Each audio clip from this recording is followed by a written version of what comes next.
પ્રાણી ઘરની આસપાસ જોવા મળે. જંગલી પ્રાણી જંગલમાં જોવા મળે. પાલતુ પ્રાણી ઘાસ વગેરે ખાય. જંગલી પ્રાણી શિકાર. પાલતુ પ્રાણી સ્વભાવે શાંત હોય. જંગલી પ્રાણી સ્વભાવે આક્રમક હોય. પાલતુ પ્રાણીથી ડર ન લાગે. જંગલી પ્રાણીથી ડર લાગે. પાલતુ પ્રાણી ગમાણ, તપેલો તેમજ વાડામાં રહે. જંગલી પ્રાણી ગુફામાં રહે. જેમ કે બકરી, ગાય, ભેંસ વગેરે. જેમ કે વાઘ, સિંહ, શિયાળ, દીપડો વગેરે.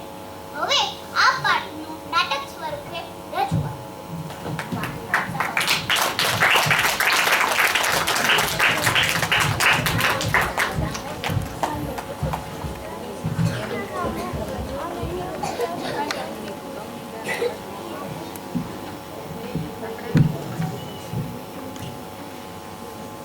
સિંહ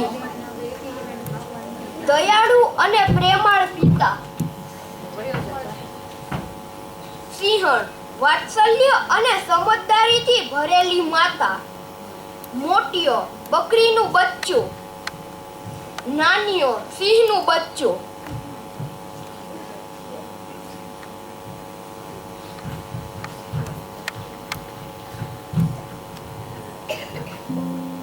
જંગલનો એક ખુલ્લો વિસ્તાર. સિંહ એક ઝાડ નીચે હતાશ થઈને બેઠો છે. શિકાર ન મળવાથી નિરાશ થયેલો સિંહ એક ઝાડ નીચે આરામ કરવા બેઠો હતો. ત્યાં જ તેની નજર એક નિર્દોષ બકરીના બચ્ચા પર પડી. વાહ, કેવો શિકાર! અરે આ તો હજી નાનકડું છે. જેમ મને મારું બચ્ચું વહાલું છે તેમ આને મારે. પણ જેનું બચ્ચું વહાલું હશે હું આને મારીશ નહીં. હું આને સિંહણ પાસે લઈ જઈશ. એ મારા બચ્ચા સાથે રહેશે અને મોટું થશે. સિંહ બકરીના બચ્ચાને સાથે લઈને ગુફા તરફ જાય છે. સિંહણ પોતાના બચ્ચા નાનિયા સાથે છે. સિંહણ પોતાના બચ્ચાને ખૂબ પ્રેમ કરતી હતી. જ્યારે તેણે સિંહને જીવતા બકરીના બચ્ચા સાથે આવતો જોયો ત્યારે તે નવાઈ પામી. આ બકરીનું બચ્ચું જીવતું કેમ લાવ્યા? શું તે આપણો શિકાર નથી? મને તેના પર ખૂબ હેત વાગ્યું એટલે હું તેને મારી ન શકી. તો હું પણ તેને લઈ ગઈ. તે પણ દૂધ પીતું બાળક છે.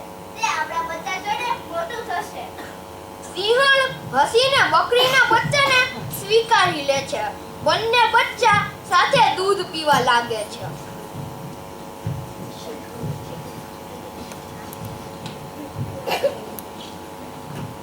થોડા સમય પછીનો સમય. મોટિયો એક કદાવર બકરો બની ગયો છે અને નાનિયો તેની આગળ નાનો લાગે છે. બંને જંગલમાં રમી રહ્યા છે. સમય પસાર થતો ગયો. સિંહણે મોટિયાને પોતાના બચ્ચાની જેમ જ ઉછેર્યો. નાનિયો તેને મોટા ભાઈનું માન આપતો હતો. એક દિવસ બંને રમતા રમતા હાથીઓના ઝુંડ પાસે પહોંચી ગયા. નાનિયો હાથીઓને જોઈને ગુસ્સામાં આવે છે અને તેમની સામે જવા તૈયાર થાય છે. હું આ બધાને એક જ ઝાપટે પૂરા કરી દઈશ. અરે મૂર્ખ! તું વળી ઘડિયા સાથે વાત વિધવા ક્યાં તૈયાર થયો? આ હાથીઓ તો મોટા મોટા વૃક્ષોને પણ ઉખેડી નાખે છે. પાછો ફર નાનિયા. નાનિયો મોટિયાની વાત માનીને પાછો ફરે છે. મોટિયો અને નાનિયો ઘરે પાછા ફરે છે. સિંહણ ચિંતિત થઈને તેમની રાહ જોતી હતી. તમે બંને અત્યાર સુધી ક્યાં હતા? હું તમારી ક્યારની રાહ જોઈ રહી હતી. હા, રમતા રમતા અમે દૂર નીકળી ગયા. ત્યાં હાથીઓ હતા. નાનિયો હાથીઓને જોઈ ઉશ્કેરાઈ ગયો હતો. મેં તેને રોક્યો. જો તેને રોક્યો હોત તો હાથીઓએ તેને મારી નાખ્યો. માં, મેં સારું કર્યું ને? બેટા, તે ખૂબ સારું કર્યું. તું હોશિયાર છે. પરંતુ તારી અને અમારી જાત જુદી છે. નાનિયો હવે મોટો થયો છે. તે ખરો સિંહ બન્યો છે. તે કોઈ દિવસ તેનો શિકાર કરવાની બુદ્ધિ જાગે અને એ તને સપાટામાં લઈ જશે. તેથી તું આનીથી ડાહ્યો થઈ ચાલ્યો જા. મોટિયો સિંહણની આંખમાં જુએ છે અને બધું જ સમજી જાય છે. તેના ચહેરા પર ઉદાસી છવાય છે. મોટિયાને સમજાય છે કે તેની માતા સિંહણ સાચું કહે છે. બીજા જ દિવસે વહેલી સવારે તે ઉદાસ મનથી પોતાના પરિવારને છોડીને પોતાના બકરાના ટોળામાં જવા નીકળી પડે છે.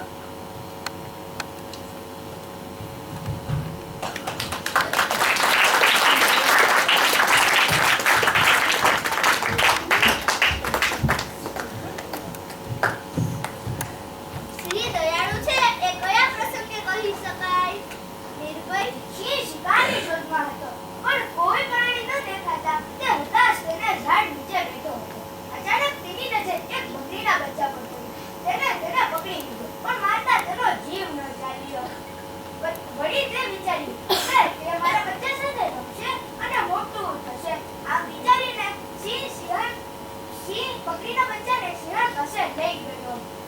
આ પ્રસંગના આધારે કહી શકાય કે સિંહનો સ્વભાવ દયાળુ હતો. તમે કોની વાત માનો છો? શા માટે?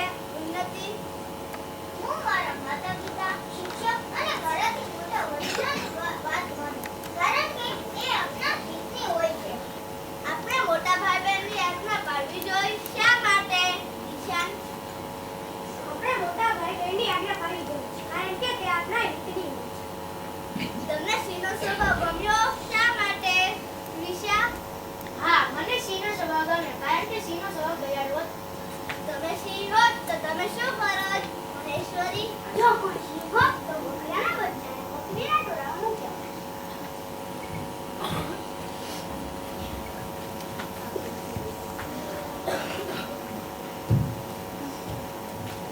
હવે હું તમને બધાને 1 મિનિટની રમત રમાડીશ. ઉખાણા. રંગ બદલી શકે. આર્યા, કાચી. લાંબો સમય પાણી વગર રહી શકે. ઈશા, ઊંટ. ઊંધું લટકીને ઊંઘે. ઈશાન, ચમકીલી. માણસની જેમ બોલી શકે. આરાધ્યા, પોપટ. રાત્રે પણ જોઈ શકે. ઈશાન, ઘુવડ. પીછા ફેલાવી ઘોડા પર. નક્ષ, મોર. ગંધ પારખી વસ્તુ શોધી ખાય. મહેશ્વરી, કૂતરું. પાણી અને જમીન બંને જગ્યાએ જીવે છે. દીપા, કાચબો. એક ડાળ પરથી બીજી ડાળ પર જોડી શકે. ફરી તે જ વાત લો. 2 કટકા થાય તોય જીવતું રહે. ઉન્નતિ, અળસિયું.